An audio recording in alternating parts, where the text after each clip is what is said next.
Halo teman-teman semuanya, selamat berjumpa kembali di ruang pengembangan diri. Pada kesempatan kali ini, saya akan membahas mengenai strategi menulis esai. Dalam pembahasan ini, nanti saya akan menyajikan beberapa tips dan trik bagaimana cara menulis esai. Teman-teman semuanya, menulis esai itu merupakan hal yang penting. Mengapa penting? Karena bagi teman-teman mahasiswa khususnya, ketika nanti teman-teman itu mau mencari beasiswa, salah satu persyaratan untuk teman-teman mendaftar beasiswa itu adalah dengan cara menulis esai. Oleh karena itu, mengapa saya membuat video ini untuk teman-teman, supaya teman-teman nanti bisa menulis esai, dan mungkin ketika nanti teman-teman mau mengajukan beasiswa, teman-teman bisa menulis esai dengan baik dan benar. Dan semoga bagi teman-teman yang saat ini sedang berjuang untuk mendapatkan beasiswa, semoga teman-teman tercapai cita-citanya untuk mendapatkan beasiswa tersebut. Baik, saya akan mulai dari yang pertama. Bagi teman-teman ketika menulis esai, langkah yang pertama itu adalah teman-teman definisikan pertanyaan dan analisis esai yang akan teman-teman buat. Jadi pada langkah pertama ini, pastikan bahwa teman-teman itu telah memahami maksud dan pertanyaan dengan baik. Artinya ketika teman-teman nanti menulis esai, itu tema apa yang diminta oleh penyelenggara. Misalnya kalau dalam beasiswa itu teman-teman diminta untuk menulis esai tentang topik apa. Nah, teman-teman itu yang pertama harus memahami dulu maksud dari topik tersebut. Kemudian setelah teman-teman memahami topik tersebut, teman-teman identifikasi kata-kata kunci yang terkandung di dalam pertanyaan yang telah diberikan tersebut, atau juga bisa topik. Jadi ketika teman-teman mendapat suatu topik, teman-teman itu pahami dulu kata-kata kuncinya. Jadi kata kunci di dalam topik itu apa, sehingga teman-teman nanti akan lebih mudah untuk membuat esai.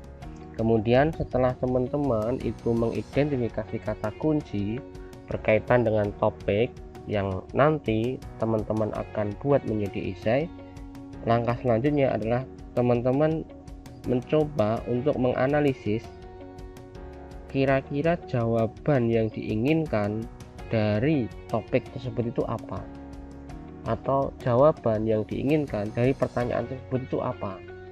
Jadi teman-teman yang pertama tadi memahami maksud dari topiknya, kemudian mengidentifikasi kata kuncinya, kemudian teman-teman mencoba untuk menganalisis jawaban dari topik ataupun esai yang diinginkan oleh penyelenggara. Misalnya beasiswa, ketika teman-teman mengajukan beasiswa, topiknya apa, kira-kira apa jawabannya.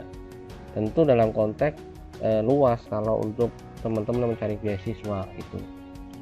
Kemudian langkah yang kedua, teman-teman itu perlu melakukan riset topik esai. Jadi riset topik esai itu teman-teman perlu gali, ya bisa dengan riset kecil-kecilan begitu. Teman-teman itu bisa memulai dengan cara membaca. Untuk keperluan teman-teman itu membuat esai, ya misalnya bisa 1 bulan sebelum teman-teman itu membuat esai, atau sebelum esai itu dikumpulkan, dengan cara membaca. Mengapa hal tersebut penting? Karena itu nanti akan memberikan wawasan kepada teman-teman dalam menuangkan argumentasinya di dalam esai. Kemudian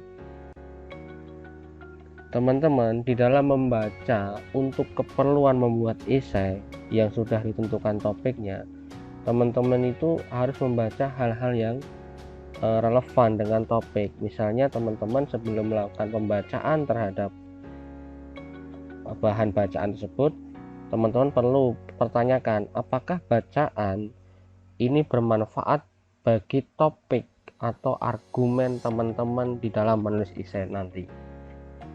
Jadi misalnya teman-teman itu mau menulis esai tentang pendidikan pada era 5.0, maka teman-teman itu bisa membaca bahan-bahan yang berkaitan dengan pendidikan dalam konteks 5.0, bukan pendidikan hanya dalam konteks 4.0 gitu.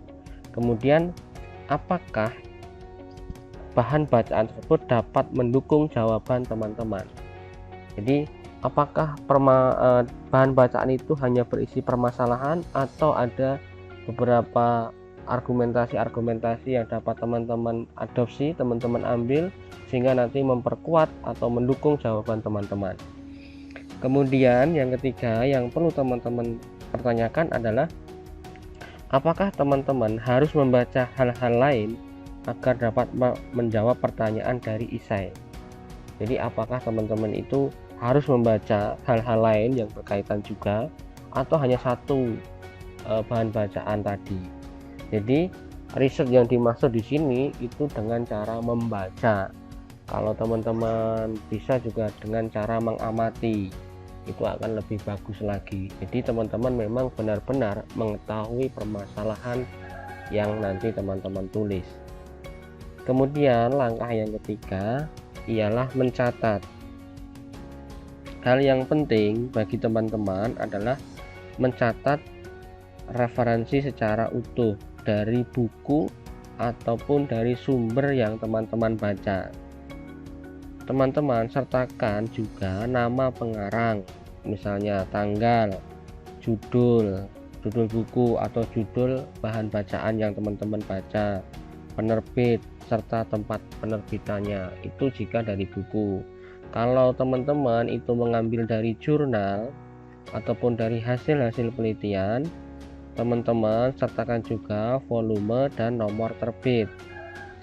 Atau teman-teman kalau misalnya ada uang berlebih bisa difotokopi, tapi kalau saat ini saya kira tidak perlu difotokopi, teman-teman cukup simpan filenya di Mendeley begitu, nanti sudah tersimpan dan itu menjadi database teman-teman.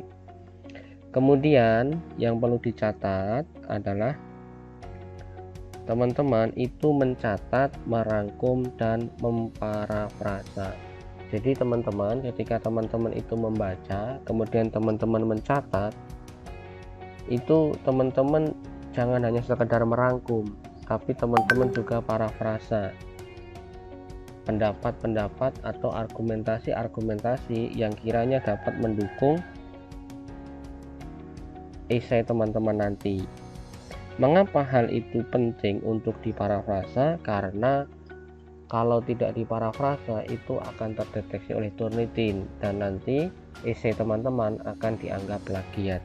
Jadi bagi teman-teman membaca, mencatat, merangkum dan memparafrasa. Kemudian teman-teman juga bisa membuat catatan dengan sistem catat. Maksudnya dalam mencatat teman-teman itu bisa menggunakan kartu kertas. Nah, misalnya teman-teman itu ingin membuat esai tentang pendidikan di era 5.0 tadi, teman-teman bisa membuat kartu catat yang isinya kartu pertama itu adalah permasalahan dalam pendidikan di 5.0. Kemudian yang kartu kedua bisa berisi tentang upaya yang telah dilakukan. Kemudian yang ketiga apa, yang keempat apa, dan yang kelima nanti itu menjadi argumentasi teman-teman ketika mau mengusulkan suatu model pendidikan di abad 5.0. Jadi itu tersistem sedemikian rupa. Kemudian langkah yang selanjutnya teman-teman menyusun ide dan menulis esai. Teman-teman semuanya, tahap-tahap menulis esai itu sebenarnya atau struktur ya, bukan tahap. Struktur esai itu ada 3. Yang pertama pendahuluan, yang kedua isi, dan yang ketiga kesimpulan. Yang pertama pada bagian pendahuluan, teman-teman ini berusaha menjawab pertanyaan dan menyediakan rangkuman dari isi argumen teman-teman. Jadi teman-teman pada bagian ini ceritakan kepada pembaca bahwa argumen teman-teman itu apa, dan kenapa teman-teman itu yakin bahwa itu atau argumen itu adalah yang paling tepat. Nah, teman-teman di dalam membuat pendahuluan itu, buatlah pendahuluan secara singkat dan padat. Tetapi jangan lupa menampilkan semua ide yang teman-teman buat atau semua ide yang ada di dalam esai yang teman-teman tulis. Kemudian bagian yang kedua itu ada isi. Isi adalah bagian di mana teman-teman menjawab pertanyaan dengan cara mengembangkan argumentasi teman-teman selanjutnya. Pada bagian ini, teman-teman dapat mengeluarkan seluruh pengetahuan dan informasi yang teman-teman miliki berkaitan dengan jawaban teman-teman. Jadi, teman-teman semuanya, semua informasi yang berhubungan dengan tema esai tersebut yang teman-teman tulis, itu teman-teman dapat tuangkan di situ. Jadi bukan informasi-informasi yang banyak tetapi tidak ada kaitannya dengan topik yang teman-teman tulis. Sangat penting bagi teman-teman untuk menyusun struktur isi itu dengan sebaik mungkin. Misalnya jika pertanyaan yang ada itu terdiri dari beberapa bagian, maka teman-teman perlu membuat susunan isi yang berkaitan dengan setiap bagian dari pertanyaan tersebut. Jadi misalnya di dalam esai itu ada beberapa topik gitu, misalnya pendidikan, abad atau pada era 4.0 dan 5.0, perspektif humanis, maka 3 bagian sub dari pendidikan itu teman-teman perlu munculkan di dalam atau di bagian isi. Kemudian struktur yang ketiga itu berisi tentang kesimpulan. Kesimpulan ini harus merujuk pada bagian pendahuluan, serta teman-teman menunjukkan bahwa teman-teman telah menjawab pertanyaan yang diajukan atau topik yang diajukan. Teman-teman perlu sambungkan kembali dengan argumentasi yang teman-teman tulis dan kaitkan dengan jawaban yang telah atau dengan pertanyaan dengan topik yang diajukan.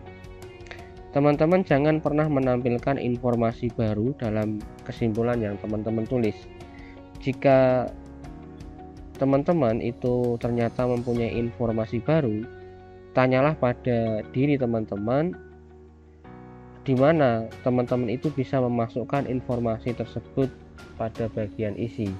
Jadi bagian kesimpulan itu bukanlah informasi baru yang tidak ada di bagian pendahuluan dan bagian isi. Jadi kesimpulan itu merupakan bagian dari pendahuluan dan isi. Kemudian teman-teman semuanya, setelah teman-teman itu selesai menulis, maka teman-teman perlu untuk memperbaiki esai yang teman-teman tulis. Misalnya dengan mempertanyakan apakah esai yang teman-teman tulis itu sudah bisa menjawab pertanyaan atau topik yang diajukan. Bisa juga teman-teman itu mengecek apakah esai yang teman-teman tulis itu sudah memenuhi strukturnya, yakni struktur isi, struktur pendahuluan, isi, dan kesimpulan.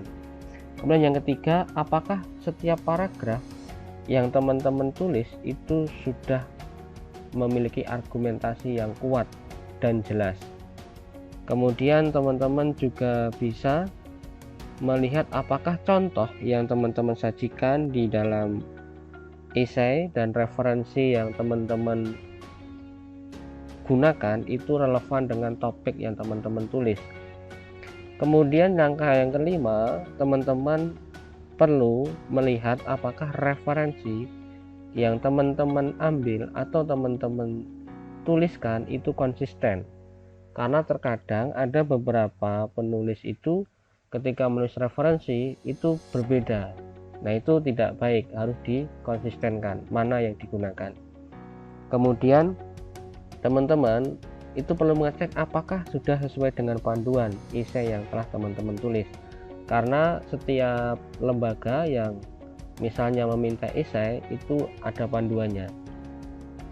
Misalnya beasiswa itu juga ada panduan bagaimana cara menulis esai yang teman-teman harus ikuti.